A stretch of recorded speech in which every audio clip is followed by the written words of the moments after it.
नमस्कार दोस्तों, मैं नरेश सर एसजी गुरुकुल में आपका स्वागत है। जैसे कि हमारा टॉपिक चल रहा था श्वसन तंत्र रेस्पिरेटरी सिस्टम। तो अपन ने क्या पढ़ा था रेस्पिरेटरी सिस्टम में? लंग्स के बारे में पढ़ा था। बेसिक बात नहीं कि लंग्स के अंदर कौन सी सेल्स पाई जाती है या कौन सी छोटी छोटी संरचनाएं हैं जिन्हें क्या कहते हैं, एल्वियोलिस कहते हैं, कुपिकाएं कहते हैं।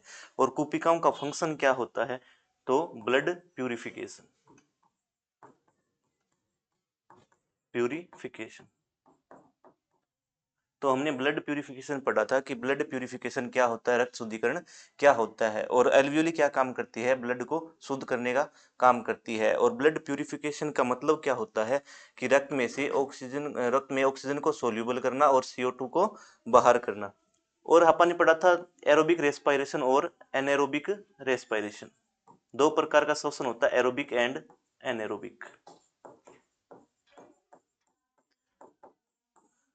तो एरोबिक कौन सा होता है? ह्यूमन बींग्स में होता है एरोबिक, और जो आपके माइक्रो ऑर्गेनिज्म है उनमें कैसा होता है? एनएरोबिक। और अपन ने पढ़ा था इसके साथ ही कि ऑक्सीजन है वो ब्लड के अंदर कितने तरीकों से ट्रांसपोर्ट होती है और CO2 कितने तरीकों से ट्रांसपोर्ट होता है।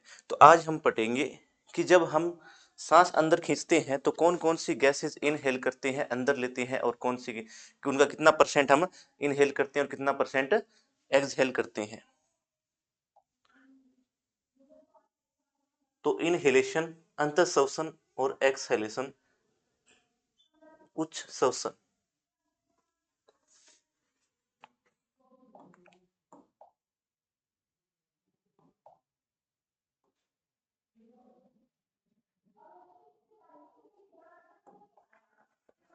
तो यहां आप लिखो गैसेस कि कौन कौन सी गैसें आप इनहेल करते हैं।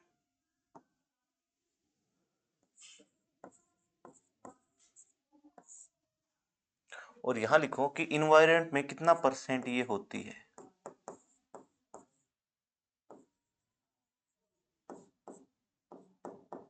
कि इन्वायरमेंट में कौन सी गैस कितना परसेंट होती है, और आगे लिखो इनहेलेशन। इनहेलेशन इसको कहते हैं अंतः श्वसन, यानी अंदर ली गई सांस। और एक होता है एक्सहेलेशन, उच्च श्वसन, यानी बाहर छोड़ी गई सांस में हम गैसों का कितना परसेंट बाहर छोड़ते हैं, कितना इनहेल करते हैं।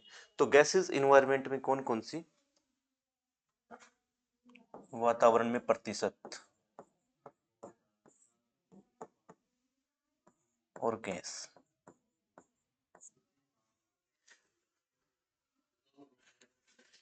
सबसे पहले बात करें नाइट्रोजन की। तो नाइट्रोजन क्या है? एक गैस है नाइट्रोजन।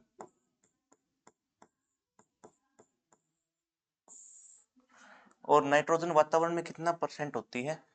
तो 78% पाई जाती है वातावरण के अंदर। और जितनी वातावरण में गैसेज होती है, जितना परसेंट में वातावरण में इन्वायरमेंट में गैसेज होती है, उतना ही हम क्या करते हैं? इनहेल करते हैं। तो आपसे पूछ ले कि नाइट्रोजन का वातावरण में कितना परसेंट है? 78%। और हम इनहेल कहते हैं जब अंदर श्वसन करते हैं, हम सांस अंदर लेते हैं, तो नाइट्रोजन का कितना परसेंट इनहेल करते हैं? तो 78%। और जब बाहर छोड़ते हैं, एक्सहेल करते हैं, तो हम क्या है, नाइट्रोजन को 78%, जितनी नाइट्रोजन हमारे द्वारा ली गई है उतनी हम बाहर छोड़ते हैं सांस के द्वारा। तो इसका कोई अब्जॉर्प्शन बॉडी के अंदर नहीं होता। दूसरा है आपका, दूसरी जो गैस है वो है ऑक्सीजन।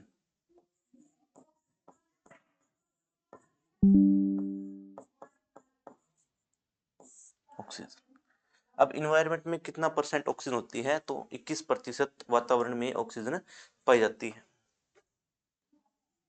21%। अब देखो इनहेलेशन, जब आप अंदर श्वसन करते हैं, सांस अंदर लेते हैं, तो कितना परसेंट ऑक्सीजन बॉडी के अंदर जाता है? तो 21% ही जाता है। और जब हम बाहर सांस को छोड़ते हैं तो कितना परसेंट ऑक्सीजन बाहर निकलता है? तो 16%।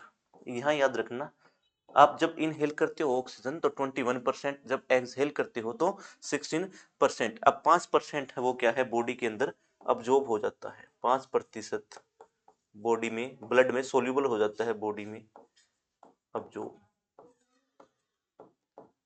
यानी जो ब्लड में सोल्यूबल होती है ऑक्सीजन कितना परसेंट, 5%।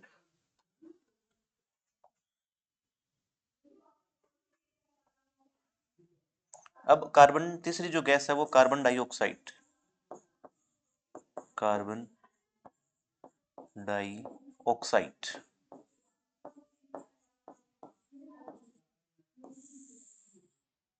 CO2। अब वातावरण में कितना CO2 पाया जाता है, तो 0.03%, 0.03%। अब जब इनहेलेशन करते हैं तो CO2 कितना बॉडी के अंदर जाता है, तो 0.03%। जितना इन्वायरमेंट में है उतना ही क्या है, बॉडी के अंदर जाता है। तो कार्बन डाइऑक्साइड कितना परसेंट इनहेल करते हैं, तो 0.03%। अब जब हम श्वसन बाहर छोड़ते हैं, एक्सहेल करते हैं, तो कितना परसेंट कार्बन डाइऑक्साइड हम बाहर छोड़ते हैं, तो 4%, 4%। देखो, अब आपसे पूछ ले कि नाइट्रोजन वातावरण में कितना परसेंट पाई जाती है, तो 78%। और जब आप अंतर श्वसन करते हो, इनहेलेशन करते हो, तो कितना परसेंट है बॉडी के अंदर जाती है, तो 78%।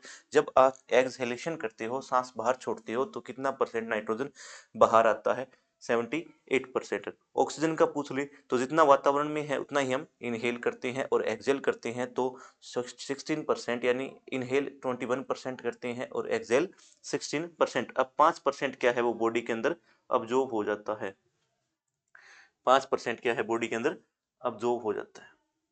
तो यहाँ लिखो 5% बॉडी अब्जॉर्प्शन, बॉडी में अब्जॉर्ब हो जाती है क्या, ऑक्सीजन। और CO2 लेते हम 0.03% है, लेकिन बाहर छोड़ते हैं तो 4%। जो ब्लड के अंदर सोल्यूबल CO2 होती है वही क्या है, प्यूरिफिकेशन के द्वारा हम बाहर छोड़ देते हैं, एल्वियोली द्वारा। जब एल्वियोली क्या है, फंक्शन करती है, तो CO2 बाहर होता है ब्लड से, और जो सांस में छोड़ते हैं तो CO2 का अमाउंट ज्यादा आता है। तो ये टेबल लिख लेना भी। नेक्स्ट है कि हमारे अंदर जो श्वसन मेन जो रेस्पिरेटरी ऑर्गन है, श्वसन अंग है, वो क्या है, फेफड़े हैं। लेकिन सभी जीवों में अलग अलग, जीवों में अलग अलग रेस्पिरेटरी ऑर्गन पाए जाते हैं। तो लिखो विभिन्न जंतुओं में श्वसनी अंग, विभिन्न जंतुओं में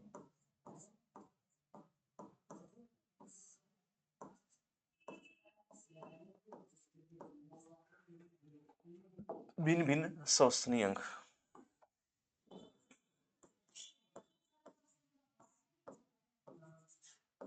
भिन्न भिन्न श्वसनी अंग।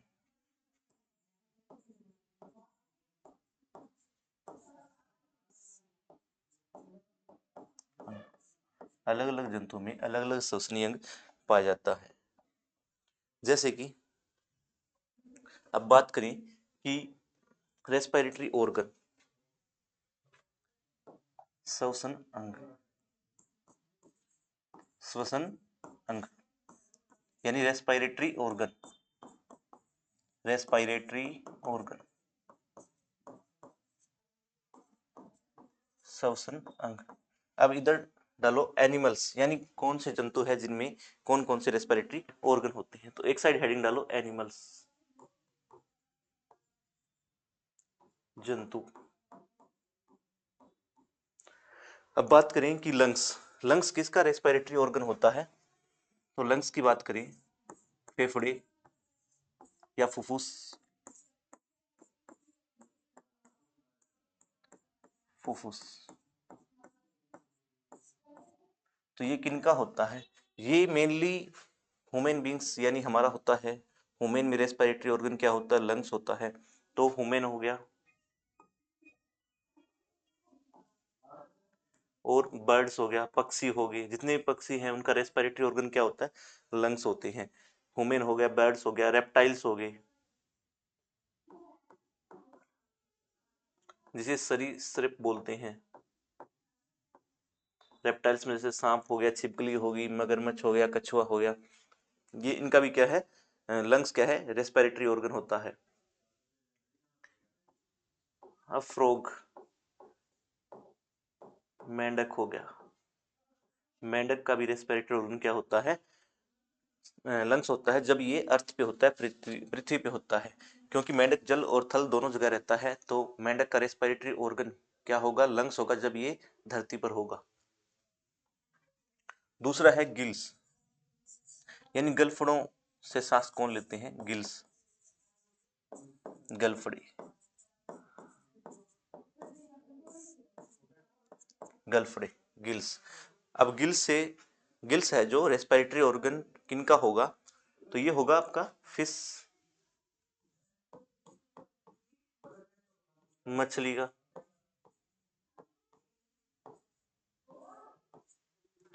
और आपका आता है टेडपोल, दूसरा है टेडपोल।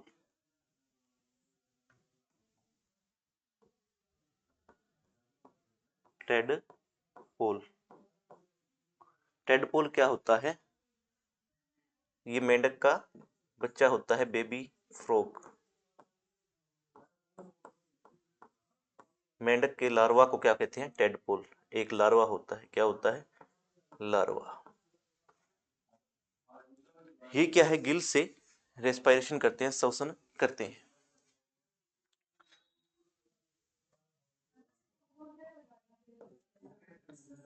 इसके बाद आता है कि स्किन से,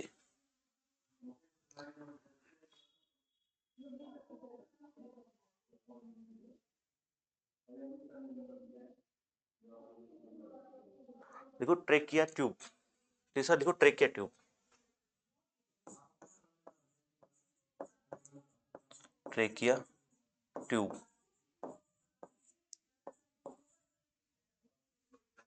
श्वास नली,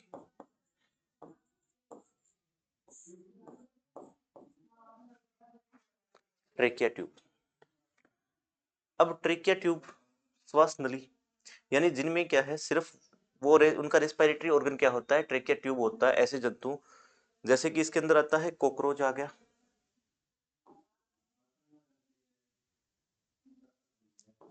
कॉकरोच,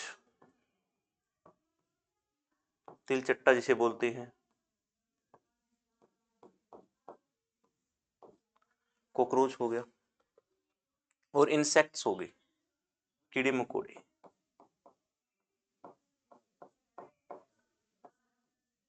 कीड़े मकोड़े।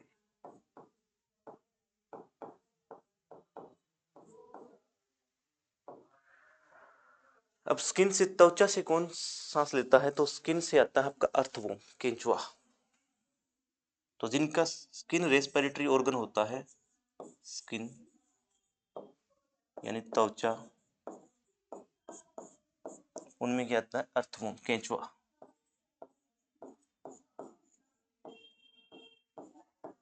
अर्थवोम, केंचुआ।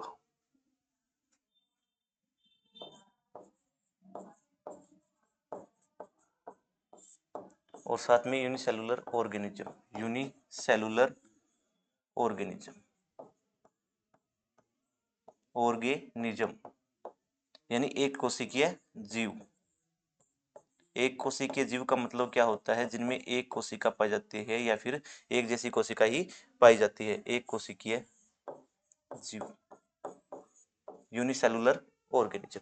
तो ये है कि उनके रेस्पिरेटरी ऑर्गन के आधार पर जंतुओं को अलग अलग भागों में बांटा गया। जैसे लंग्स हो गया आपका human, birds, reptiles, frog, gills हो गया फिश, टेडपोल हो गया, टेडपोल लार्वा जो बेबी फ्रॉग होता है, ट्रेकिया ट्यूब हो गया, कॉकरोच का हो गया, तिलचट्टा, इंसेक्ट्स, कीड़े मकोड़े। और स्किन रेस्पिरेटरी ऑर्गन किसका होता है, अर्थमोम और यूनिसेलुलर ऑर्गेनिज्म का।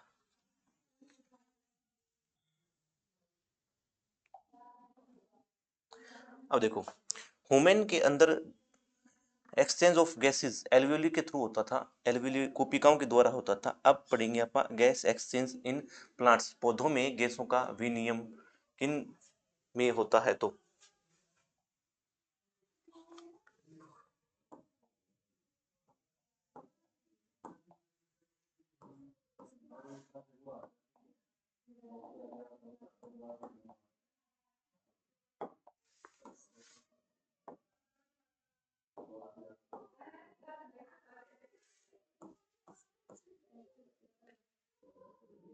गैसेज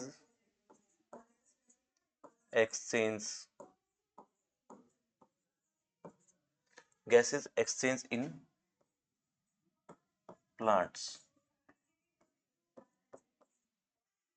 पौधों में गैसों का विनिमय, पौधों में गैसों का विनिमय, पौधों में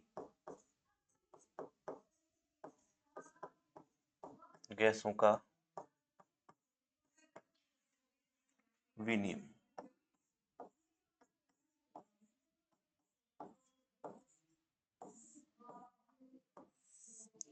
पौधों में गैसों का विनिमय, गैस एक्सचेंज इन प्लांट्स। देखो, जब पौधे भोजन बनाते हैं तो इस प्रोसेस को कहते हैं फोटोसिंथेसिस, प्रकाश संश्लेषण की प्रक्रिया। अब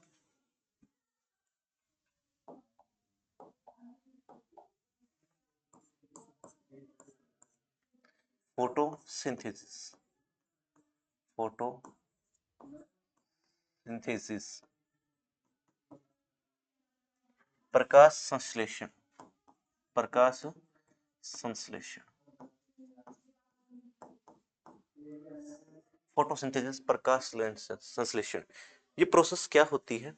तो ये प्रोसेस दिन में होती है, दिन में होती है।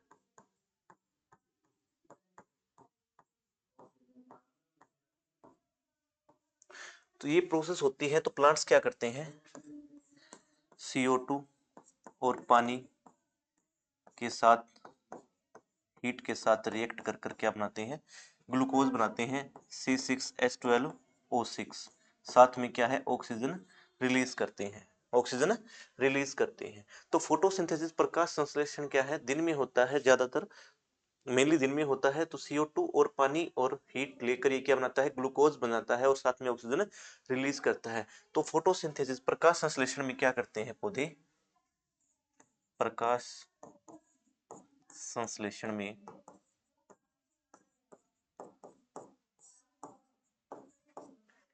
पौधे CO2 लेते हैं और ऑक्सीजन छोड़ते हैं, और क्या है, ऑक्सीजन छोड़ते हैं, ऑक्सीजन छोड़ते हैं फोटोसिंथेसिस में। अब ये तो है फोटोसिंथेसिस की प्रोसेस। अब प्लांट्स है, वो भी क्या है, एक लिविंग थिंग्स है, यानी सजीव है। इन्हें भी क्या है, इन्हें भी रेस्पिरेशन की आवश्यकता होती है, ये भी क्या है, श्वसन लेते हैं। अब ये श्वसन लेंगे तो ये क्या करेंगे, ये ग्लूकोज का ब्रेक डाउन करेंगे, इनमें भी क्या होगा, रेस्पिरेशन होगा, इनमें भी क्या है, ग्लूकोज, जो इन्होंने ग्लूकोज बनाया है उससे क्या करेंगे, ये एनर्जी लेंगे, ऑक्सीजन से, ऑक्सीजन के साथ रिएक्ट करके क्या बनेगी, एनर्जी बनेगी। तो रेस्पिरेशन, श्वसन, respiration in plant, in plant, पौधों में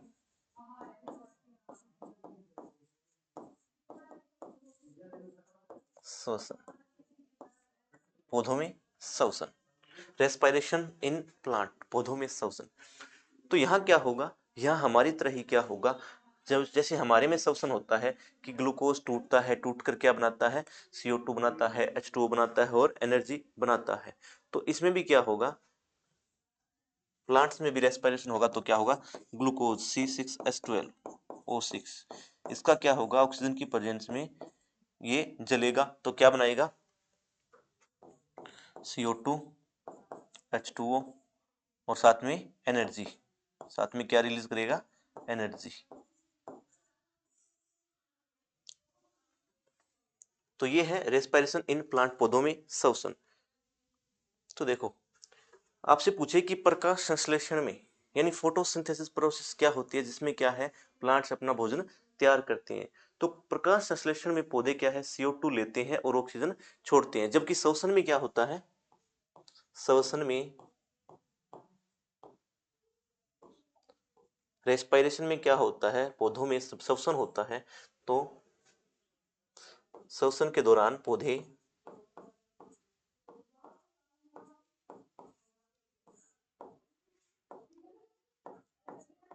श्वसन के दौरान पौधे ऑक्सीजन लेते हैं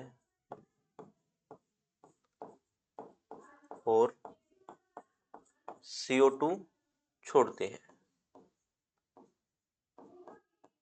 CO2 छोड़ते हैं। अब देखो, श्वसन के दौरान तो पौधे क्या है, ऑक्सीजन लेते हैं और CO2 छोड़ते हैं, और साथ में क्या है, एनर्जी रिलीज करते हैं, और साथ में पानी बनता है।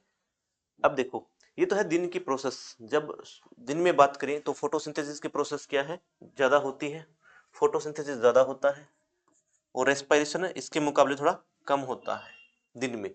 अब बात करें रात की, तो रात्रि में क्या होता है,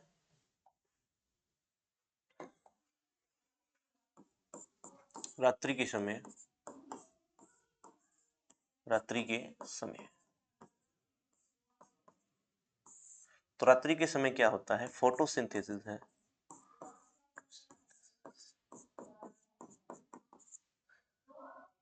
प्रकाश संश्लेषण, प्रकाश संश्लेषण, फोटोसिंथेसिस। रात्रि के समय फोटोसिंथेसिस, प्रकाश संश्लेषण नहीं होगा। रात्रि में क्या है, फोटोसिंथेसिस होता नहीं है, लेकिन रेस्पिरेशन तो हर 24 घंटे चलता रहता है। श्वसन की जो प्रोसेस है वो तो हर समय चलती रहेगी। जैसे हमारे में हर समय क्या है, श्वसन की एक प्रोसेस होती है, रेस्पिरेशन की प्रोसेस होती रहती है, तो इसी प्रकार प्लांट्स में भी क्या है, रेस्पिरेशन की प्रोसेस होती रहती है। तो रात्रि के समय फोटोसिंथेसिस की प्रोसेस नहीं होगी, लेकिन रेस्पिरेशन क्या है, रेस्पिरेशन होगा, रेस्पिरेशन, श्वसन, श्वसन की क्रिया होती है, श्वसन की क्रिया होती है। अब श्वसन की क्रिया होगी, रेस्पिरेशन होगा, तो आपको पता है कि C6H12O6 ऑक्सीजन के साथ बर्न करेगा तो क्या बनाएगा, CO2, और साथ में पानी, और साथ में एनर्जी, ऊर्जा बनाएगा। क्या बनाएगा, ऊर्जा बनाएगा।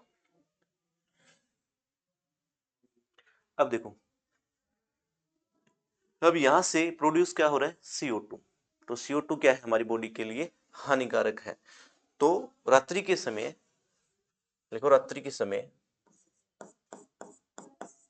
रात्रि के समय, रात्रि के समय पौधों के पास,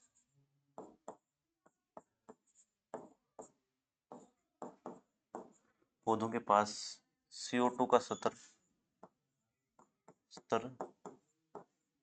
ज्यादा होता है,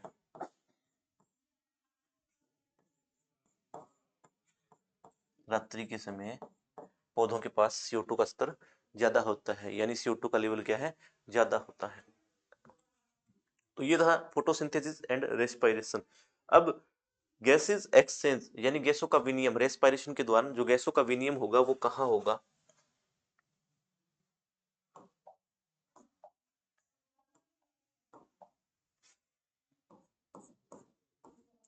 गैसों का विनिमय,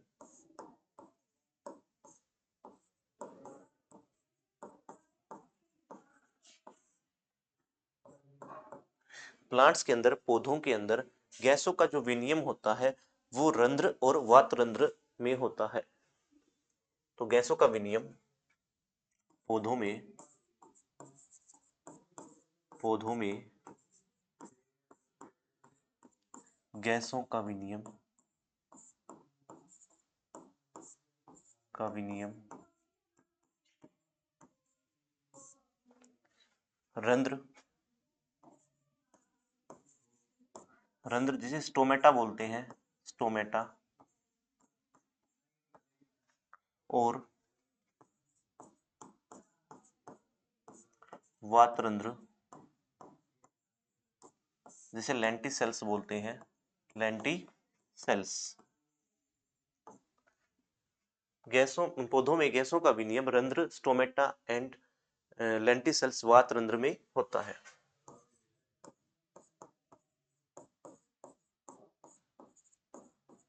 तो आपसे पूछ ले कि पौधों के अंदर गैसों का विनिमय यानी गैस ऑफ एक्सचेंज किन में होता है, तो स्टोमेटा और लेंटिसेल्स में, रंध्र और वातरंध्र में। अब रंध्र और वातरंध्र क्या होते हैं,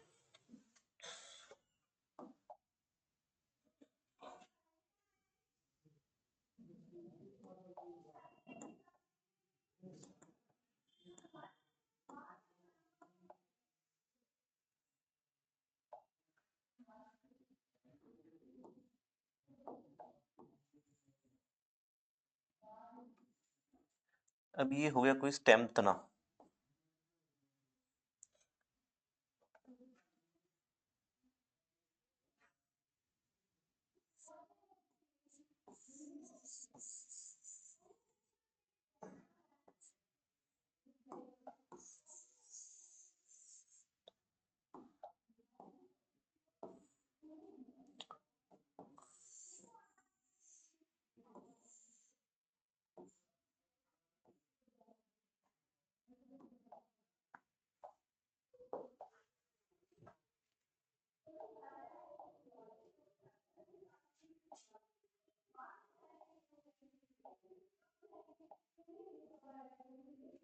देखो ये है स्टेम तना, स्टेम तना,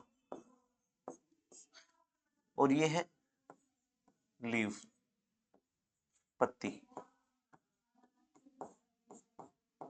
तो पौधों में जो स्टेम होता है, तना होता है, उसके अंदर छोटे छोटे छिद्र पाए जाते हैं, पोर्स पाए जाते हैं, जिन्हें क्या बोलते हैं, लेंटिसेल्स। तो यहाँ क्या है, ये छोटे छोटे छिद्र पाए जाएंगे, जिन्हें क्या बोलेंगे, लेंटिसेल्स।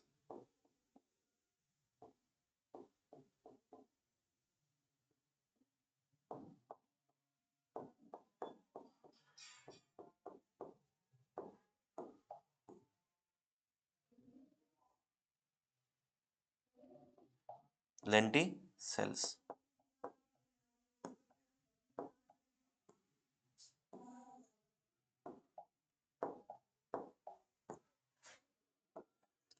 ये है वातरंध्र, लेंटिसेल्स। तो आपसे पूछे कि वातरंध्र लेंटी सेल्स कहाँ पाए जाते हैं, तो ये स्टेम तना में पाए जाते हैं। छोटे छोटे छिद्र होते हैं, स्मॉल पोर्स होते हैं, स्मॉल पोर्स। छोटे छिद्रों को, छोटे छिद्रों को ही क्या वातरंध्र बोलते हैं।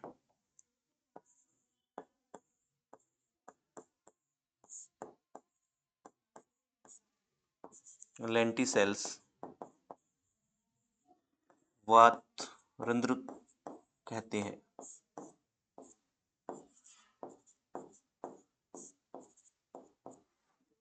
तो लेंटिसेल्स यानी वातरंध्र कहाँ पाए जाएंगे, स्टेम में, तना में। अब ऐसे ही छोटे छोटे पोर्स, छोटे छोटे छिद्र कहाँ होते हैं, पत्तियों पर होते हैं। यहाँ बिल्कुल ही छोटे छोटे पोर्स होते हैं, इन्हीं बोलते हैं स्टोमेटा, रंध्र।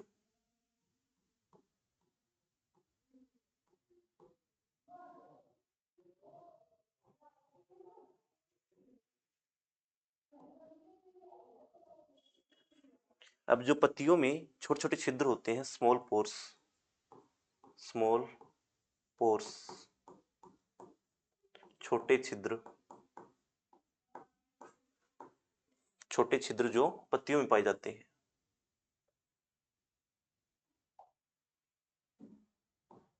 छोटे छिद्र पत्तियों में पाए जाते हैं।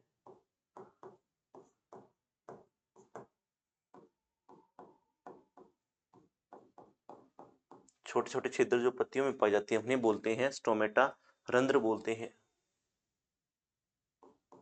क्या कहलाते हैं, स्टोमेटा, रंध्र, स्टोमेटा।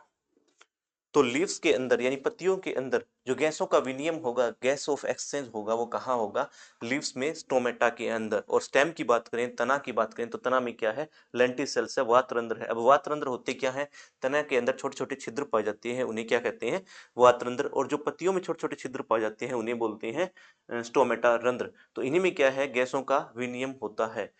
तो पौधों में गैसों का विनिमय रंध्र और वातरंध्र में होता है। आपसे पूछ ले कि पौधों में जो गैसों का एक्सचेंज है वो किस पार्ट्स में होता है, किस भाग में होता है, तो पत्तियों में पूछे तो पत्तियों में होते हैं स्टोमेटा, रंध्र। और तना की बात करें तो क्या बताओगे, लेंटिसेल्स, वातरंध्र। अब देखो, अब यदि स्टोमेटा को माइक्रोस्कोप द्वारा देखा जाए,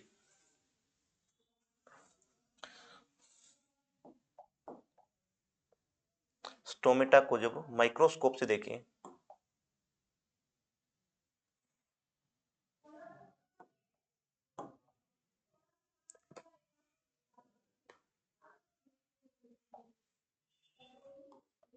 ये मान लो स्टोमेटा माइक्रोस्कोप से देखोगे तो इतना बड़ा दिखाई देगा। ये क्या है? स्टोमेटा। जब आप माइक्रोस्कोप से स्टोमेटा यानी रंध्र को देखोगे, रंध्र को देखोगे तो ऐसा दिखाई देगा।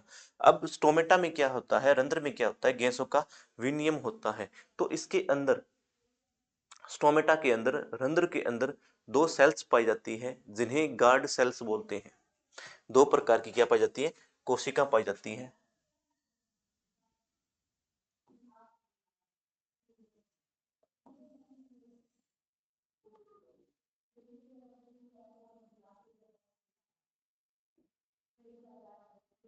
इस प्रकार की कोशिका पाई जाती है, बिल्कुल किडनी जैसी कोशिका पाई जाती है। इन्हें बोलते हैं, इन्हें बोलते हैं गार्ड सेल्स। Guard cells. इसको बोलते हैं द्वार कोशिका या फिर रक्षक कोशिका। गार्ड सेल्स, रक्षक कोशिका, या फिर क्या बोल दो, द्वार कोशिका, रक्षक कोशिका या फिर द्वार कोशिका, गार्ड सेल्स। अभी किस शेप की होती है? तो ये वृक्क के आकार की होती है, वृक्क के आकार की। स्टोमेटा में, रंध्र में वृक्क के आकार की कुछ कोशिकाएं पाई जाती हैं। दो कोशिका पाई जाती है, उन्हें क्या बोलते हैं? उन्हें बोलते हैं गार्ड सेल्स, रक्षक कोशिका या फिर द्वार कोशिका, वृक्क के आकार की होती है।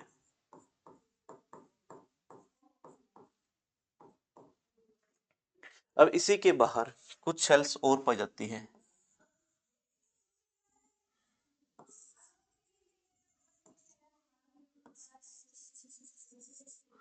इसी के बाहर कुछ और क्या है, पाई जाती है सेल्स, जिन्हें क्या बोलते हैं? Subsidiary sales.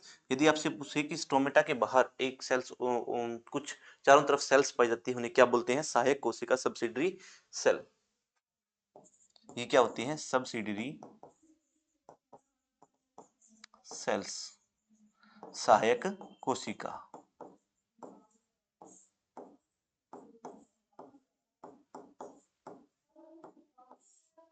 सहायक कोशिका, सब्सिडरी सेल। अब देखो, अब ये गार्ड सेल जो आपकी रक्षक कोशिका है या द्वार कोशिका है, ये क्या फंक्शन करती है, इनके द्वारा क्या फंक्शन किया जाता है? तो देखो,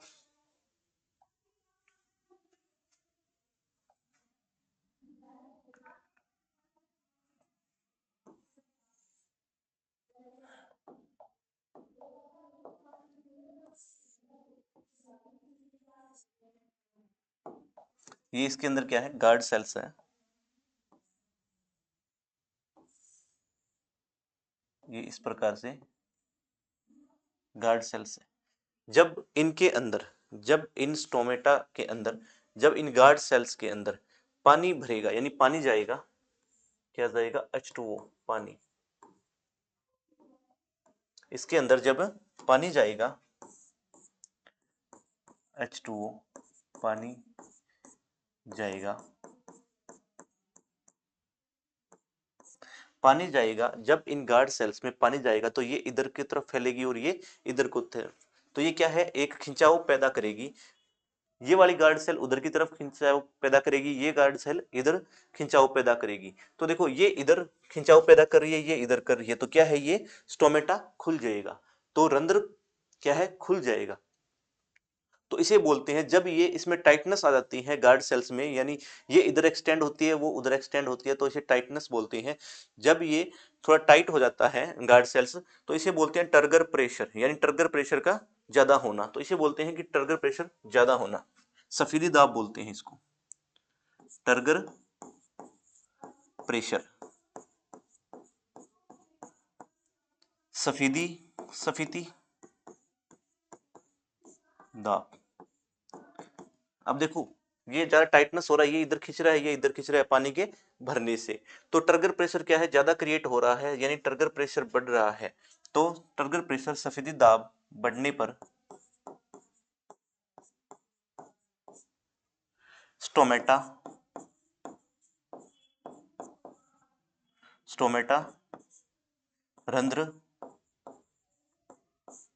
रंध्र खुलते हैं, रंध्र खुलते हैं। देखो जब इसमें पानी भरेगा तो टर्गर प्रेशर क्या होगा, ज्यादा होगा, ये इधर की तरफ एक्सटेंड होगा, ये इधर, तो यहाँ से क्या है, बीच से ये खुल जाएगा, ओपन हो जाएगा, स्टोमेटा क्या हो जाएगा, ओपन हो जाएगा, तो रंध्र क्या है, खुलते हैं सफेदी दाब बढ़ने से। इसको बोलते हैं टर्गर प्रेशर। जब पानी इस गार्ड सेल्स में जाएगा तो गार्ड सेल्स है ये इधर एक्सटेंड होगी, वो उधर, तो बीच में क्या है, ये खुल जाएगा, स्टोमेटा खुल जाएगा। इसको बोलते हैं ट्रेगर प्रेशर बढ़ना, सफेदी दाब का बढ़ना। तो आपसे पूछ ली कि स्टोमेटा कब खुलते हैं, जब सफेदी दाब, जब कोशिका रक्षक कोशिकाओं द्वारा में सफेदी दाब बढ़ जाता है तो क्या है, रंध्र खुलते हैं। अब देखो,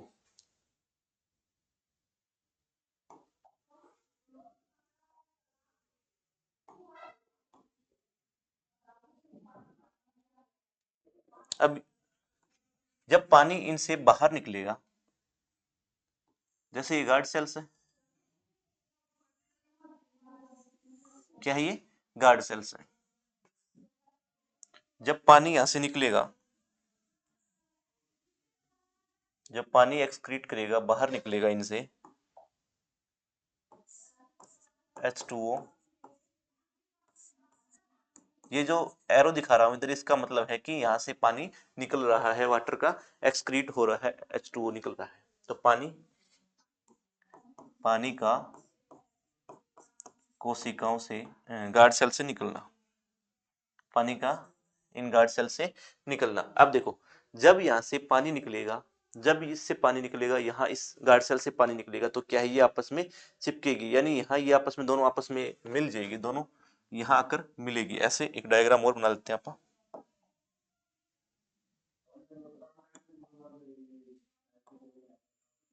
तो यहाँ क्या होगा,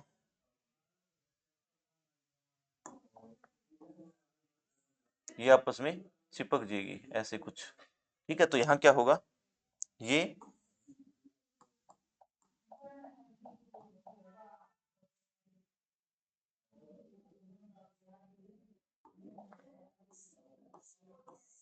तो यहाँ क्या होगा, जब यहाँ से पानी निकलेगा तो ये आपस में गार्ड सेल चिपक जाएगी। अब चिपकेगी, ये इधर आएगी, ये इधर आएगी, तो क्या हो जाएगा, ये बंद हो जाएगा, तो स्टोमेटा बंद हो जाएगा।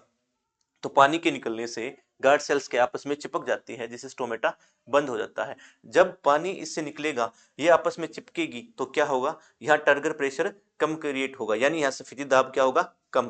तो टर्गर प्रेशर के कम होने से या सफेदी दाब के घटने से जो स्टोमेटा है वो क्या है, बंद होते हैं। तो लिखो,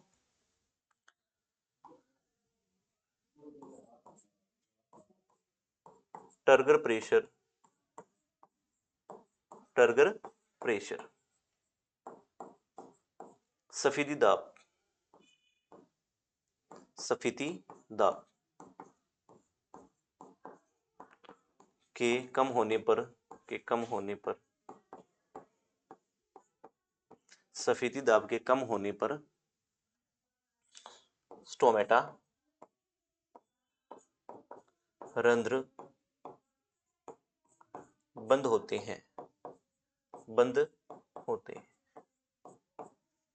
तो जब ट्रिगर प्रेशर कम होगा तो क्या होगा, स्टोमेटा क्लोज हो जाएगा, आपका रंध्र है कि जो लिप्स में रंध्र है वो क्या है, बंद हो जाएंगे। तो आपसे पूछ लिए कि टर्गर प्रेशर बढ़ने से, सफेदी दाब बढ़ने से स्टोमेटा खुलते हैं या फिर बंद होते हैं, तो स्टोमेटा क्या है, खुलते हैं। जब टर्गर प्रेशर कम होगा तो क्या, स्टोमेटा बंद होते हैं। अब लिखो इसके बारे में बातें कुछ।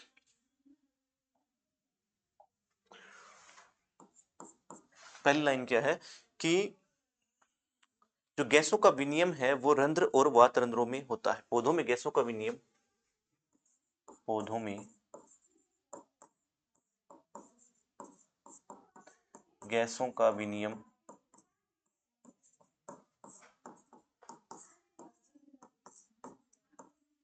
गैसों का विनिमय रंध्र, स्टोमेटा और वात रंध्र, और वात रंध्र, वात रंध्र, लेंटिसेल्स, लेंटिसेल्स। पौधों में गैसों का विनिमय स्टोमेटा और लेंटिसेल्स में होता है।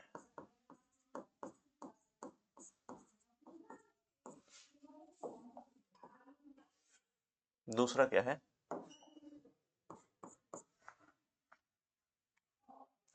स्टोमेटा में देखो रंध्र में द्वार कोशिकाएं पाई जाती है। स्टोमेटा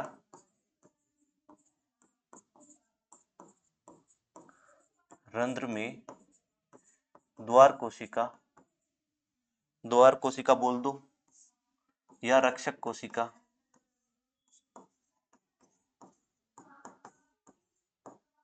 इसे बोलते हैं गार्ड सेल। गार्ड सेल पाई जाती है,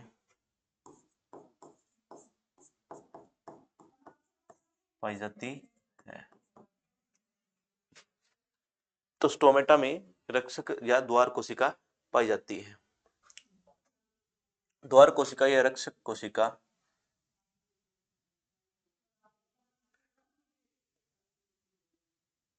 गार्ड सेल्स, रक्षक गार्ड सेल रक्षक या द्वार कोशिका रक्षक या द्वार कोशिका, गार्ड सेल रक्षक या द्वार कोशिका रंध्र के खुलने और बंद होने को नियंत्रित करता है। रंध्र के खुलने और बंद होने को पर नियंत्रण करता है। नियंत्रण करता है।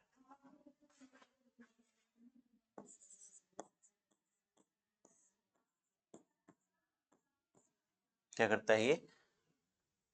अब रक्षक कोशिकाओं के सफेदी दाब के परिवर्तन के फलस्वरूप क्या है, गार्ड्स जो स्टोमेटा है वो क्या है, क्लोज और ओपन होते हैं। तो तीसरी लाइन लिखो, चौथी लाइन, रक्षक कोशिका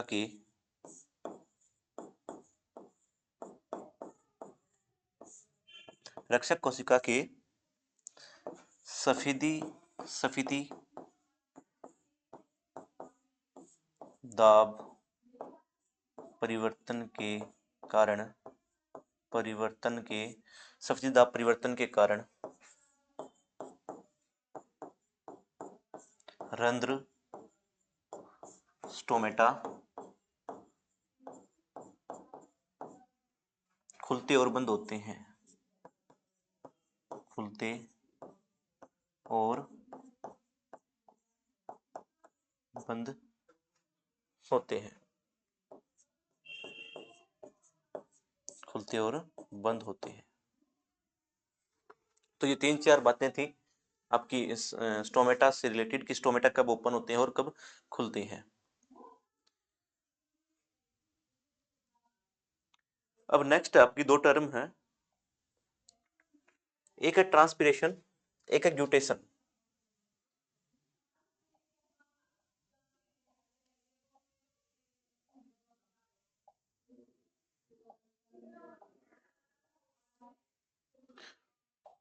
ट्रांसपिरेशन, एक है ग्यूटेशन और एक है ट्रांसपिरेशन। तो ट्रांसपिरेशन क्या होता है,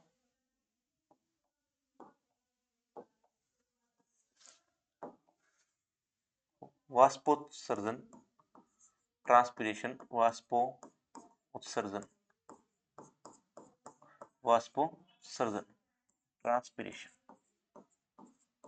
ट्रांसपिरेशन वाष्पोत्सर्जन। अब वाष्पोत्सर्जन क्या होता है कि जल का वाष्प के रूप में उड़ जाना, तो क्या कहलाता है, वाष्पोत्सर्जन।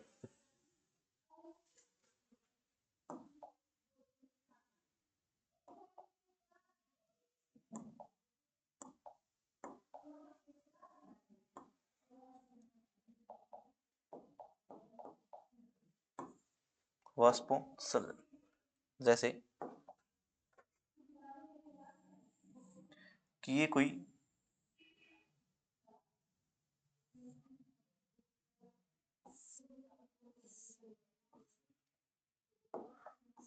वृक्ष है।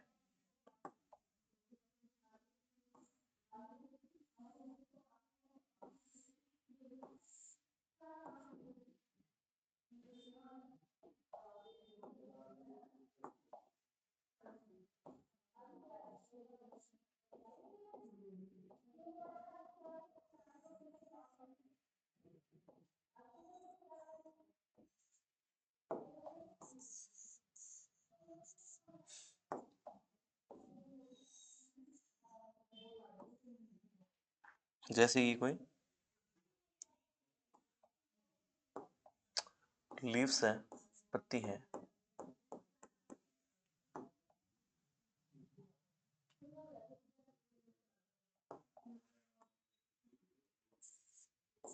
ये उसकी रूट्स है।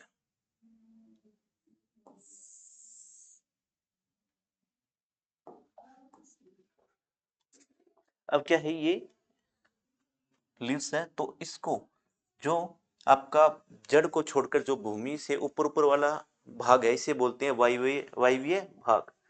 वायवीय भाग, वायवीय भाग। अब वायवीय भाग क्या होता है, ये भूमिगत है, जड़ें हैं। इनको छोड़कर जो ऊपर वाला भाग है, जो सनलाइट के सीधा प्रभाव में रहता है, उसे बोलते हैं वायवीय भाग। अब क्या है, वाष्पोत्सर्जन क्या होता है, वायवीय भाग के यहां से क्या है, H2O क्या है, वेपर के रूप में, वेपर यानी वाष्प के रूप में,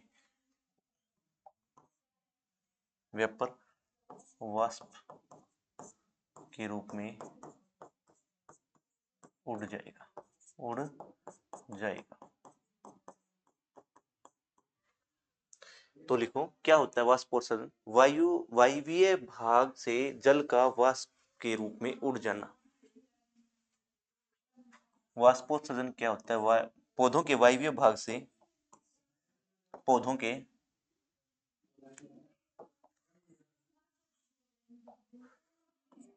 पौधों के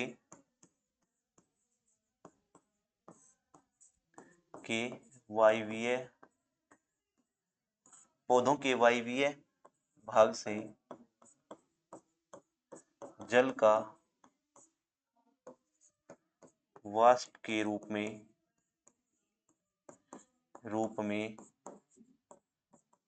उड़ जाना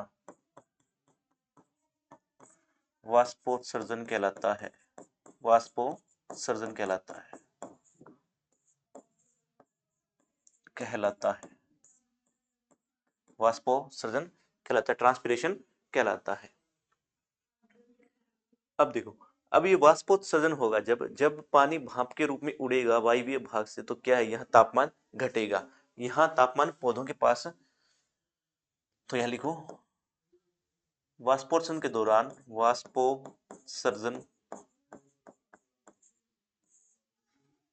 वाष्पोत्सर्जन के दौरान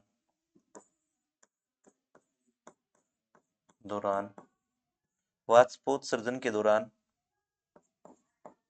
पौधों का तापमान घटता है, जिससे पौधे पौधे मुरझाने से बचते हैं, मुरझाने से बचते हैं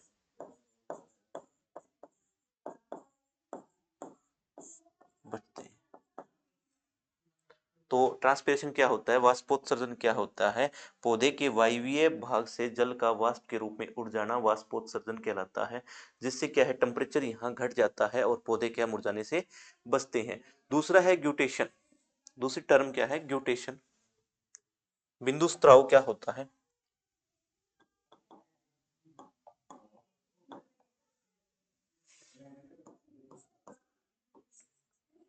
ग्यूटेशन, बिंदु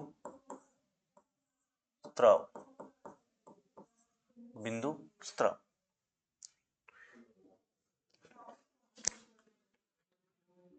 बिंदु स्त्राव, ग्यूटेशन। ग्यूटेशन क्या होता है, देखो अब वो तो स्टोमेटा से पानी बाहर जा रहा था लीव्स से। ग्यूटेशन में क्या होता है कि कोई लीव्स है,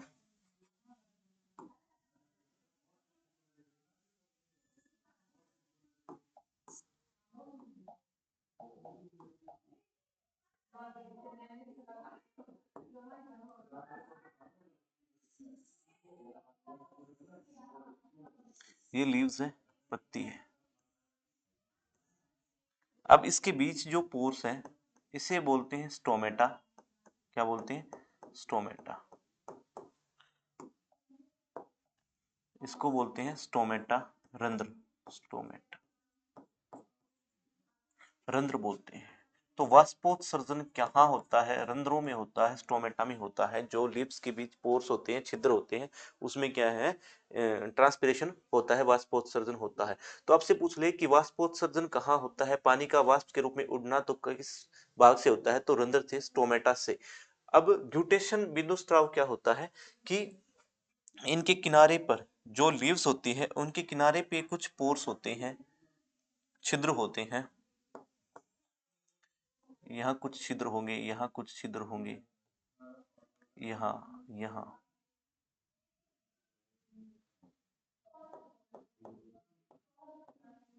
तो इनको बोलते हैं, जो लीव्स के किनारों पर जो छिद्र होते हैं इन्हें बोलते हैं हाइडाथोड। हाइडाथोड, जल रंध्र, जल रंध्र, हाइडाथोड। तो हाइडाथोड क्या होते हैं? पत्तियों के किनारों पर जो छिद्र होते हैं इन्हें जल रंध्र यानी हाइडाथोड कहते हैं। तो लिखो पत्तियों के किनारों पर,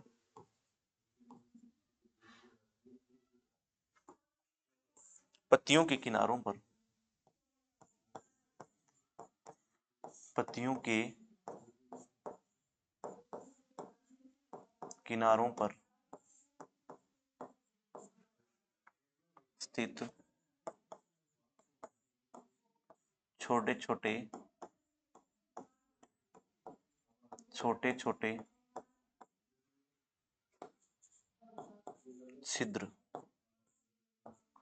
पत्तियों के किनारों पर स्थित छोटे छोटे छिद्र हाइडाथोड कहलाते हैं, जल रंध्र कहलाते हैं। अब स्टोमेटा से जो पानी का उत्सर्जन होगा यानी वाष्प के रूप में रहेगा तो वो तो कहलाता है वाष्पोत्सर्जन। अब ग्यूटेशन क्या होता है? जल का, जल रंध्रों द्वारा, जल का, जल रंध्रों यानी हाइडाथोड, हाइडाथोड, जल का जल रंध्रों के, जल का जल रंध्रों के द्वारा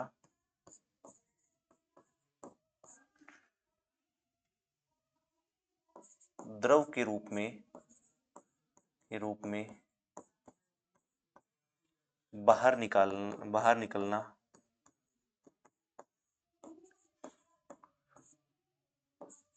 ग्यूटेशन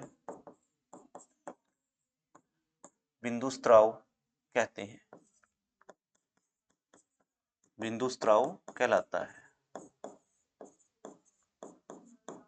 बिंदुस्राव कहलाता है। अब ग्यूटेशन क्या होता है, बिंदुस्राव क्या होता है कि जो पत्तियों के किनारों पे जो पोर्स होते हैं वहां से जल का जल द्रव के रूप में बाहर निकलना बिंदुस्राव कहलाता है। जैसे कि सर्दियों में ज्यादा देखने को मिलता है, सुबह सुबह जब पत्तियों के ऊपर क्या है, पानी की बूंदें होती हैं, तो इन्हें बोलते हैं बिंदु स्त्राव यानी जल का द्रव के रूप में पत्तियों के किनारों से बाहर निकलना। तो ये था, एक तो ट्रांसपिरेशन, एक ग्यूटेशन, दोनों में अंतर क्या है?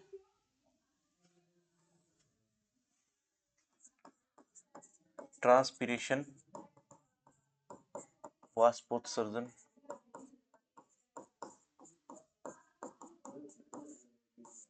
दूसरा है ग्यूटेशन,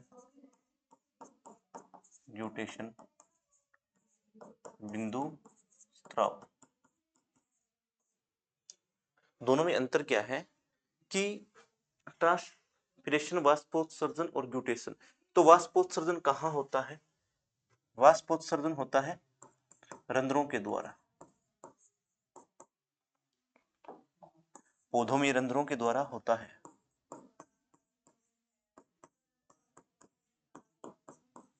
रंध्रों के द्वारा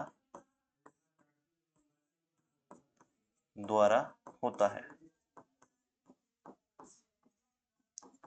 और ग्यूटेशन क्या होता है, ग्यूटेशन कहाँ होता है, तो ये पौधों के जलरंध्रों में होता है। पौधों में जलरंध्रों हाइडाथोड के द्वारा होता है। पौधों में जलरंध्रों हाइडाथोड जलरंध्रों के द्वारा होता है।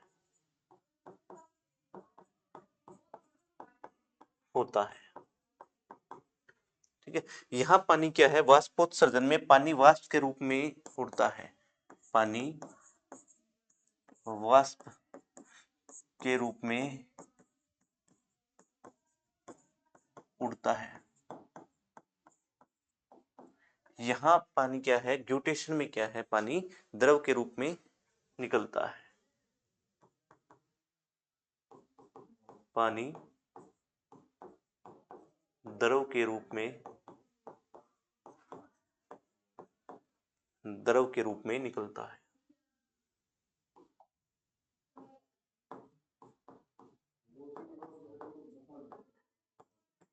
है।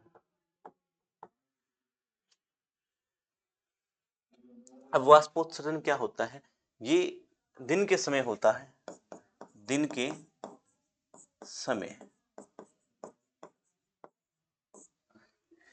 ये रात्रि के समय होता है। ग्यूटेशन कब होता है, रात्रि के समय। अब ये दिन के समय होता है, ये रात्रि के समय, और इसमें से क्या है, सिर्फ पानी उड़ता है, सिर्फ पानी का उत्सर्जन होता है।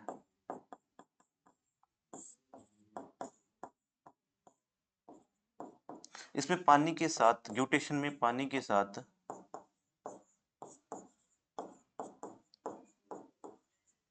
मिनरल यानी खनिज,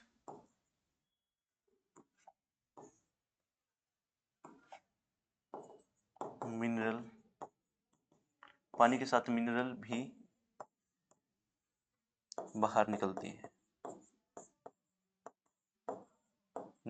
पत्तियों से बाहर निकलते हैं। वाष्पोत्सर्जन के दौरान तापमान घटता है। यहाँ तापमान क्या है, घटता है। तापमान घटता है तो पौधे मुरझाने से बचते हैं, तो तापमान घटता है।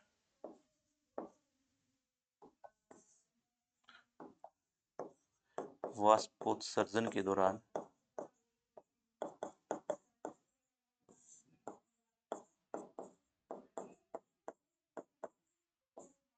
तापमान घटता है। तापमान, ग्यूटेशन में तापमान पर कोई प्रभाव नहीं पड़ता, तापमान का कोई प्रभाव नहीं पड़ता।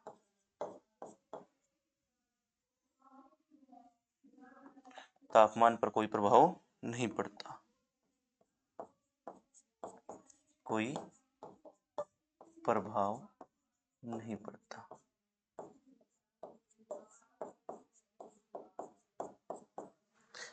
तो ये कुछ अंतर है ट्रांसपिरेशन में और ग्यूटेशन में, यानी वाष्पोत्सर्जन और बिंदु स्त्राव में। ये था प्लांट्स के अंदर रेस्पिरेशन कैसे होता है। तो आपने पढ़ा ह्यूमन के अंदर रेस्पिरेशन कैसे होता है और प्लांट्स के अंदर रेस्पिरेशन कैसे होता है। जैसे कि ह्यूमन के अंदर रेस्पिरेशन में कौन से ऑर्गन जो है फंक्शंस करते हैं, जैसे आपके लंग्स है, फेफड़े के अंदर क्या है, एल्वियोली। प्लांट्स के अंदर कौन फंक्शंस करता है, गैसों एक्सचेंज है, जो गैसों का विनिमय होता है वो कहाँ होता है, तो रंध्रों और वातरंध्रों यानी स्टोमेटा और लेंटी सेल्स में। तो ये आपका जो रेस्पिरेशन है वो कंप्लीट हो गया बच्चों। तो कल नेक्स्ट टॉपिक के साथ मिलेंगे। Thank you.